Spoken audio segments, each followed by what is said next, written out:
Radhe Radhe everyone. हर हर Mahadev. Friends, आज की video में आपको बताऊंगी श्राद्ध पक्ष में पीपल की पूजा कैसे की जाती है। समस्त देवी देवताओं के साथ पितरों का भी पीपल में वास रहता है। माना जाता है पीपल के वृक्ष में पिपलेश्वर महादेव, विष्णु, लक्ष्मी, कुबेर देव, श्री कृष्ण भगवान ने कहा है पीपल में मैं स्वयं पीपल हूँ। साथ ही पितृदेव पीपल में ही निवास करते हैं।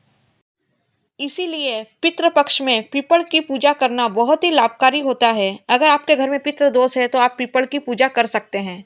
इससे पितृ दोष से मुक्ति पा सकते हैं। पितृ दोष अगर घर में लगा हुआ है तो पितृपक्ष में पीपल की पूजा करने से आपको बहुत फायदा होगा। श्राद्ध पक्ष के 16 दिन होते हैं, तो 16 दिन में आप 16 दिन भी पूजा कर सकते हैं। केवल रविवार का दिन छोड़कर आप पीपल वृक्ष की कभी भी पूजा कर सकते हैं। पितरों के लिए शनिवार का दिन विशेष माना गया है। तो इस वीडियो में हम जानेंगे पीपल वृक्ष की पूजा हमें कैसे करनी है, कौन से समय जाना है, दीपक किस दिशा की तरफ जलाना है, कौन से मंत्रों का जाप करना है। तो ये संपूर्ण जानकारी इस वीडियो में मैं देने वाली हूँ आपको। तो वीडियो थोड़ा विस्तार से देखें, वीडियो थोड़ा अंत तक देखें। आधी अधूरी जानकारी से कोई फायदा नहीं होगा। तो आइए जानते हैं पीपल पेड़ की पूजा हमें कैसे करना है। देखिए, कभी भी अगर आप पितरों के निमित्त पूजन कर रहे हैं तो आपको सूर्य उदय से पहले पूजन कर लेना है। अगर आप सूर्य उदय से पहले पूजन नहीं कर पा रहे हैं तो आप 10 से लेकर 11 बजे के बीच में पूजन कर सकते हैं। और अगर आप इस समय भी पूजन नहीं कर पा रहे हैं तो आप शाम को भी पूजन कर सकते हैं। वो भी सूर्य अस्त होने के पहले आपको पूजन कर लेना है। 5 से लेकर 6 बजे के बीच में आप पीपल वृक्ष की पूजा कर सकते हैं, दीपदान भी कर सकते हैं। शाम के समय सूर्य अस्त होने के बाद पितरों के निमित्त पूजन नहीं किया जाता है। तो आइए जानते हैं पूजन कैसे करना है।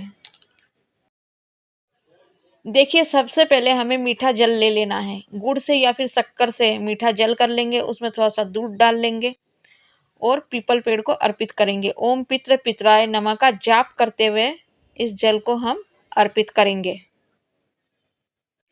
या फिर ओम नमो भगवते वासुदेवाय नमः का जाप करके भी आप जल को अर्पित कर सकते हैं। जल आपको दक्षिण दिशा की तरफ अर्पित करना है। उसके बाद सफ़ेद चंदन या फिर पीले चंदन का तिलक कर देंगे, अक्षत समर्पित कर देंगे और पितरों के निमित्त सफ़ेद फूल अर्पित कर देंगे। आपको लाल, पीला, गुलाबी फूल अर्पित नहीं करना है। पितरों के लिए सफ़ेद फूल ही आपको अर्पित करना है। उसके बाद भोग प्रसाद अर्पित कर देंगे। आप शक्कर गुड़ का भी भोग प्रसाद अर्पित कर सकते हैं। आप हलवा, पूड़ी, खीर का भी भोग प्रसाद अर्पित कर सकते हैं। अगर आप तिथि के अनुसार पूजन कर रहे हैं तो आप खीर और पूड़ी भोग प्रसाद में अर्पित कर सकते हैं। और या फिर आप ऋतुफल भी अर्पित कर सकते हैं। जो भी अवेलेबल है आपके यहाँ ऋतुफल, वो आप ऋतुफल भी अर्पित कर सकते हैं। उसके बाद हमें दीपदान करना होता है। तो आप सरसों के तेल का भी दीपक लगा सकते हैं और तिल के तेल का भी आप दीपक लगा सकते हैं। यहाँ पर दीपक की बाती का मुख दक्षिण दिशा की तरफ होना चाहिए, इतना ध्यान रखिए, क्योंकि आप पितरों के निमित्त लगा रहे हैं तो दक्षिण दिशा में पितरों का वास होता है। दीपक आप आटे का भी लगा सकते हैं या फिर आप मिट्टी का दीपक भी लगा सकते हैं, लेकिन आपको लंबी बाती का दीपक लगाना है। यहाँ पर गोल बाती का दीपक नहीं लगाना है। उसके बाद ओम पितृ पितराय नमः का जाप करते हुए 7 या फिर 5 बार परिक्रमा कर लेंगे, या फिर ओम नमो भगवते वासुदेवाय नमः का जाप करते हुए परिक्रमा कर लेंगे। परिक्रमा पूर्ण होने के बाद हाथ जोड़कर क्षमा याचना करेंगे।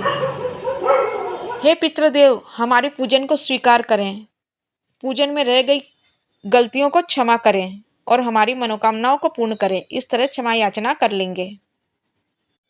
अगर आप सुबह पूजन कर रहे हैं तो आपको इसी प्रकार करना है। अगर आप शाम को पूजन कर रहे हैं तो भी आपको इसी प्रकार करना है। अगर आप शाम को केवल दीप दान करना चाहते हैं पितरों का नाम का, तो आप वो भी कर सकते हैं। अगर आप पूर्ण पूजन नहीं कर पा रहे हैं तो आपको दीप दान अवश्य कर लेना है।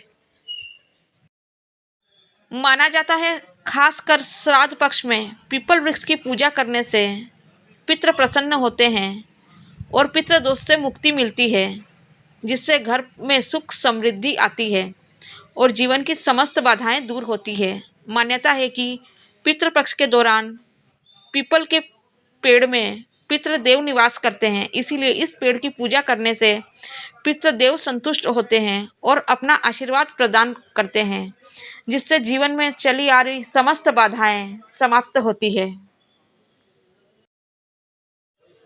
साथ ही वंश में वृद्धि होती है। समस्त देवी देवताओं के साथ पितरों का भी आशीर्वाद प्राप्त होता है। माना जाता है अगर आपके पितृ आपसे प्रसन्न नहीं है तो आपके कार्य में बाधाएं आती है, रुकावटें आती है, सभी कार्य क्षेत्रों में कुछ ना कुछ अड़चनें आती रहती है। तो पितरों को प्रसन्न करना बहुत जरूरी होता है। आपके घर में पितृ दोष है या नहीं, इसका पता जीवन में लगातार आने वाली समस्याओं से पता चलता है, जैसे कि परिवार में हमेशा बीमार रहना किसी न किसी सदस्य का, विवाह में बाधा, संतान प्राप्ति में मुश्किल, कारोबार में नुकसान और दुर्घटनाओं का भी होना, साथ ही अपने पूर्वजों का सपने में दिखाई देना, भोजन में बाल निकलना, इसका भी यही संकेत हो सकता है। घर में अचानक पीपल का पौधा उगना या परिवार के सदस्यों में कलेश भी पितृ दोष का ही लक्षण है। तो ऐसे में आप पीपल की पूजा करके अपने पितृ दोष को समाप्त कर सकते हैं और अपने पितरों को प्रसन्न कर सकते हैं। तो फ्रेंड्स, आज की थी ये जानकारी आपको कैसी लगी मुझे कमेंट करके ज़रूर बताएं। अगर जानकारी थोड़ी भी अच्छी लगी, आपके लिए जानकारी यूज़फुल रही हो, तो प्लीज़ वीडियो को एक लाइक करें। अगर आप चैनल पर नए हैं तो सब्सक्राइब करें ताकि अगले वीडियो की नोटिफिकेशन हम आपको दे सकें। ये वीडियो अपने फैमिली फ्रेंड्स को शेयर करें। मिलती हूँ एक और महत्वपूर्ण जानकारी के साथ। हर हर महादेव, हर हर महादेव।